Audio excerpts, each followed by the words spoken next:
Tricia, the President's elder daughter, standing at her mother's left.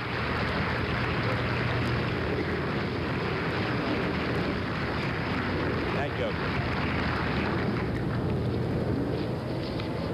Well, members of the Cabinet, members of the White House staff, all of our friends here,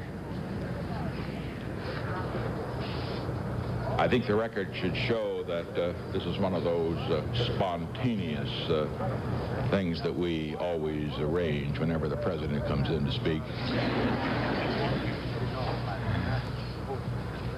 And it will be so reported in the press, and we don't mind, because they've got to call it as they see it.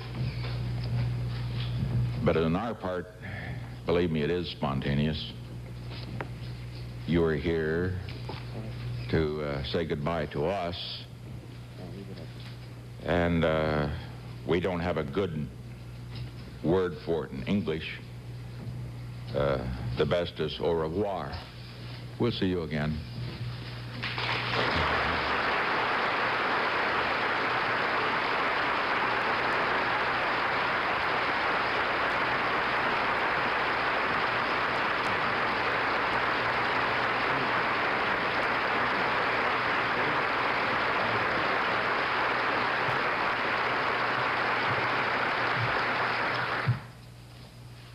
I just met with the members of the White House staff, you know, those that serve here in the White House, day in and day out.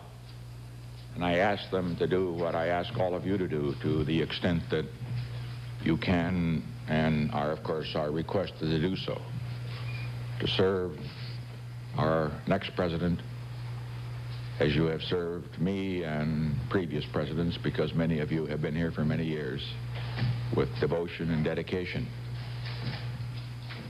Because this office, great as it is, can only be as great as the men and women who work for and with the President.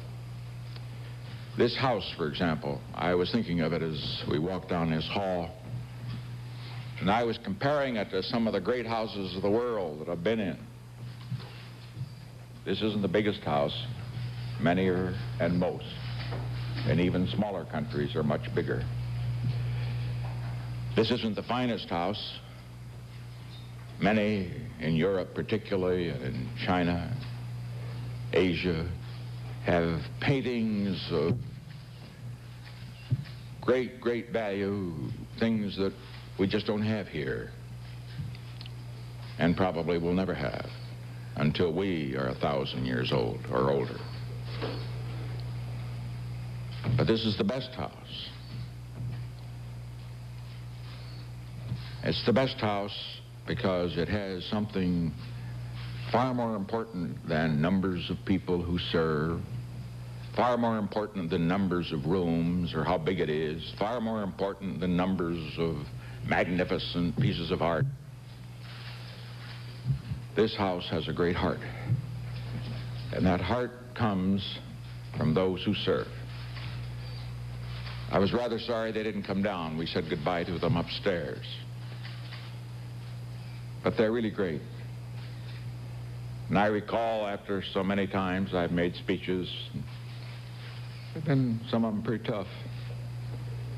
You'd always come back, or after a hard day, and my days usually have run rather long, I'd always get a lift from them, because I might be a little down, but they always smiled.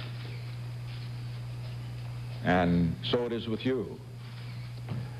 I look around here and I see so many in this staff that, you know, I should have been by your offices and shaken hands, and I'd love to have talked to you and found out how to run the world. Everybody wants to tell the President what to do. And boy, he needs to be told many times, but I just haven't had the time. But I want you to know that each and every one of you, I know, is indispensable to this government. I'm proud of this cabinet. I'm proud of all the members who have served in our cabinet. I'm proud of our sub-cabinet. I'm proud of our White House staff. As I pointed out last night, sure, we've done some things wrong in this administration. And the top man always takes the responsibility, and I've never ducked it. But I want to say one thing.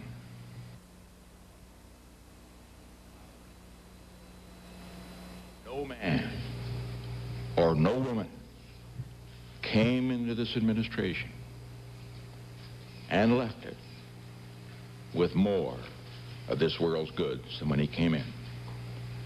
No man or no woman ever profited at the public expense or the public till. That tells something about you. Mistakes, yes, but for personal gain, never. You did what you believed in, sometimes right, sometimes wrong.